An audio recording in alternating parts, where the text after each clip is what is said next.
तेलंगाना वक्फ board सदरनशीन और दक्कन वक्फ protection society ने अफजलगंज की दरगाह और कब्रिस्तान का दौरा किया। वक्फ बोर्ड के सदरनशीन मसीउल्लाह खान और उस्मान अल हाजरी ने कब्रों को नुकसान पहुंचाने पर अफसोस का इजहार किया। उन्होंने वक्फ इमलाक पर कब्जा करने वालों पर कड़ी कार्रवाई करने की यकीन दहानी कराई। उस्मान अल हाजरी ने CBCID जांच की मांग भी की है।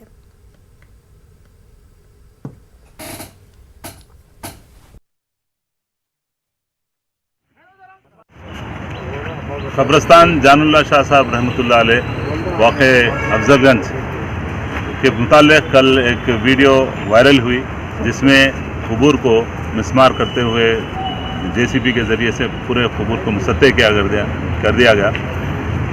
याद रहे कि 2003 से उस कब्रिस्तान में इदारे सियासत की जानिब से तकरीबन 700 से ज़ायद लावारिस मुस्लिम मैयतों की तदफीन अमल में लाई गई।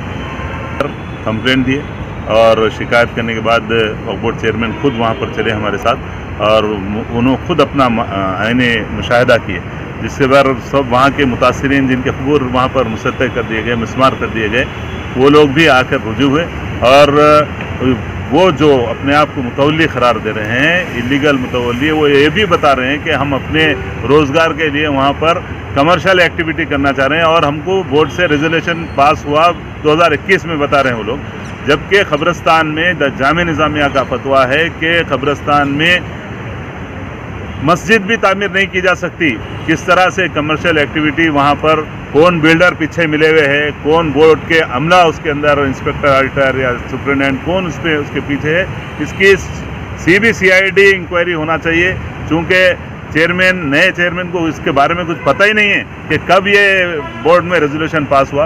उन्होंने भी इसके बारे में तहकीकात की बात की है और वो रेजोल्यूशन को यानी कैंसिल करने के लिए CO साहब का भी इसमें पिछले वक्त जो ना उनकी इमा पे रुका गया था, बिल्डर के हवाले हो गई थी ज़मीन, तो CO साहब भी उसमें मुदाखलत करके रुकाए।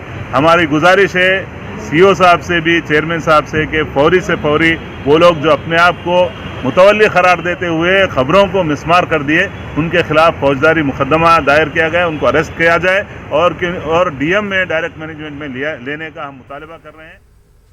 हैदराबाद सिकंदराबाद के अलावा पुराना शहर के कई इलाकों में गरज चमक के साथ वक्फे से ज़बरदस्त बारिश का सिलसिला जारी है। सुबह से ही मौसम अबरालूद रहा, इसके बाद आसमान पर बादल छा गए और कई इलाकों में अंधेरा हो गया था। इसके बाद मूसलाधार बारिश का सिलसिला शुरू हो गया। बारिश की वजह से दफातर वगैरह को जाने वाले अफराद को मुश्किलात का सामना करना पड़ा। वाज़ेह है कि पहले ही महकमा मौसमियात ने हैदराबाद समेत तेलंगाना में बारिश की पेशेंगोई की है।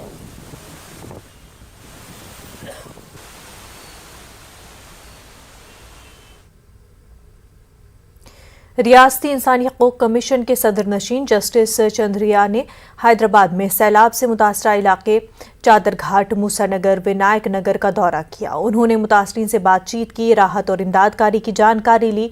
उन्होंने हुकाम को सैलाब के दौरान घरों के पास जमा कचरे को फौरी हटाने की हिदायत भी दी। अवाम को हुकाम की और बल्दी अमले की मदद करने पर जोर दिया और इस मौके पर अंबरपेट तहसीलदार, चादरघाट पुलिस और दीगर महकमों के अफसर मौजूद थे। वाज़ेह है कि गुज़िश्ता हफ्ते तेलंगाना में हुई भारी बारिश से हिमायत सागर और उस्मान सागर से फाजिल पानी को मूसा नदी में छोड़ा गया था। मूसा नदी में सैलाब आया था, नदी के करीब घरों में पानी दाखिल हो गया था।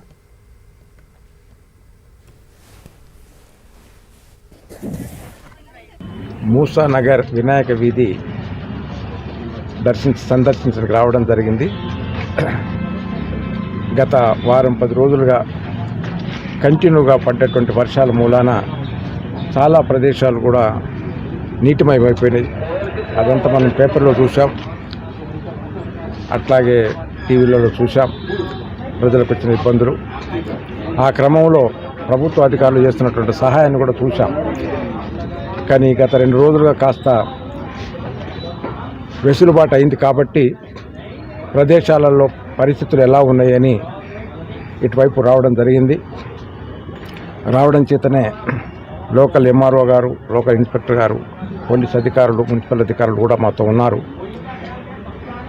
ఈ వర్ష ప్రభావం వలన వచ్చినటువంటి వరద మూలాన కొన్ని ప్రదేశాలలో చెత్తా చెదారం అట్లా ఉన్నది. సో మున్సిపల్ అధికారులకు ఆదేశించడం జరిగింది. వెంటనే తగు శ్రద్ధ తీసుకొని ఆ యొక్క చెత్తను చెదారాన్ని దూరం చేస్తే తద్వారా ఎదురయ్యేటటువంటి శారీరక ఇబ్బందులు రాకుండా ఉంటాయని భావిస్తున్నాం. అధికారులు కూడా అంగీకరించారు. క్రమక్రమంగా ఈ 2-3 రోజులలో ఆ పని చేస్తున్న చెప్పారు. అది చాలా నాకు ఆనందం కలిగించింది. ఒక అంశం ఏమిటంటే అధికారులు వచ్చినప్పుడు అది వాళ్ళ పని అనేది కాకుండా స్థానికంగా ఉన్నటువంటి యువకులు కూడా అధికారులతో సహకరించి ఆ చెత్త చెదారం తీసివేయడంలో వాళ్ళు కూడా కోఆపరేట్ చేస్తే 4 రోజుల్లో అయ్యే పని ఒకటే రోజు అవుతుంది. ఒకే రోజులో అయ్యే పని 2 గంటల్లో అయిపోతుంది. తొందరగా మనం ఆరోగ్యవంతులయ్యే అవకాశం ఉంటుంది.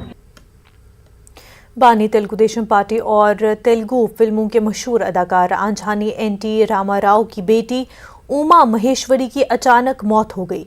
जराये के मुताबिक उमा महेश्वरी ने पीर की सुबह जुबली हिल्स में वाक़ अपनी रिहाइशगाह पर फैन से लटक कर मुबैना तौर पर खुदकुशी कर ली।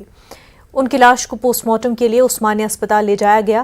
बताया जाता है कि वो कुछ दिनों से जहनी तनाव और सेहत के मसाइल का शिकार थी। एनटीआर के खानदान में उमा महेश्वरी की अचानक मौत से गम की लहर दौड़ गई है और कई मशहूर शख्सियात उनकी मौत पर ताज़ियत का इजहार किया है। उमा महेश्वरी एनटीआर की चौथी बेटी हैं।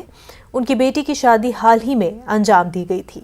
उमा महेश्वरी की मौत की इतला के बाद आंध्र प्रदेश के साबिक चीफ मिनिस्टर और सदर तेलुगु देशम एन चंद्रबाबू नायडू, उनकी अहलिया भुवनेश्वरी और दीगर अफराद खानदान हैदराबाद पहुंच गए।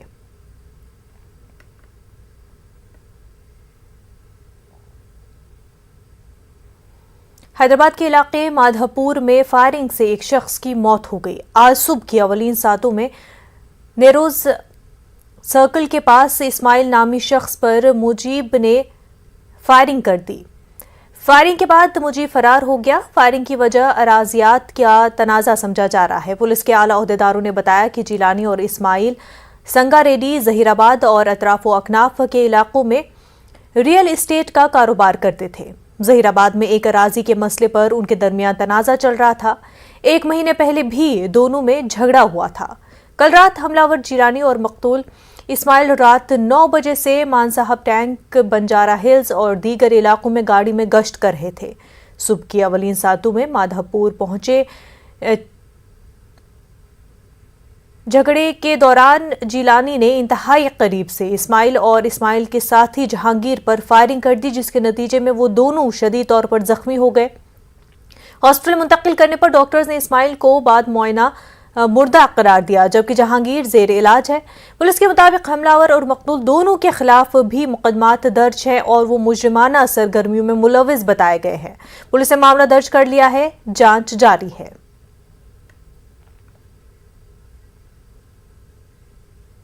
हैदराबाद के इलाके शमशाबाद में सड़क हादसा पेश आया है। हादसे में तेलंगाना कांग्रेस लीडर फिरोज खान की बेटी की मौत हो गई है।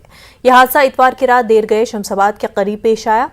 बताया जा रहा है कि एयरपोर्ट से वापसी के दौरान कार ड्राइवर से टकराकर उलट गई। इस हादसे में फिरोज खान की दख्तर तानिया हलाक और दीगर 2 जख्मी हो गए।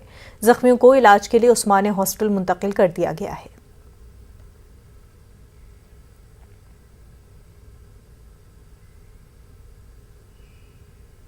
आज़ादी के 75 साल के मौके पर मुल्क भर में आज़ादी का अमृत महोत्सव मनाया जा रहा है।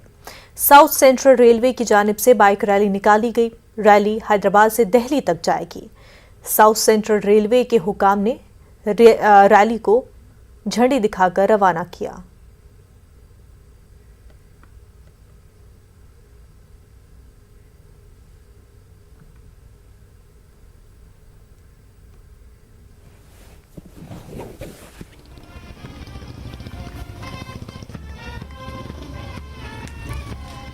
Celebrating 75th anniversary of Independence Day.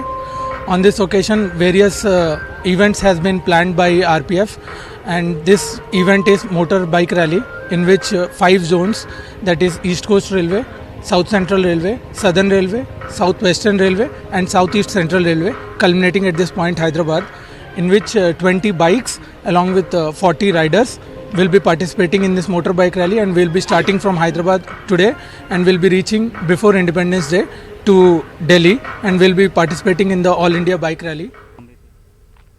ख़वातीन को बाइख्तियार बनाने, सिक्योरिटी और हरासानी के खिलाफ लड़ाई में अपनी मदद देने के लिए आज सैकड़ों लोगों ने दिल्ली पुलिस के साथ न्यूज़ 18 नेटवर्क और नेट्रोकॉलर के इश्तराक से मुनक्किदा hashtag it's not okay run में हिस्सा लिया।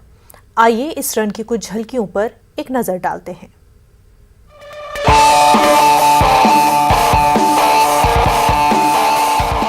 न्यूज़ 18 नेटवर्क और ट्रू कॉलर ने दिल्ली पुलिस के साथ साझेदारी में राष्ट्रीय राजधानी में रन टू एम्पावर का आयोजन किया, जहां धावकों ने इट्स नॉट ओके कॉज के लिए दौड़ लगाई।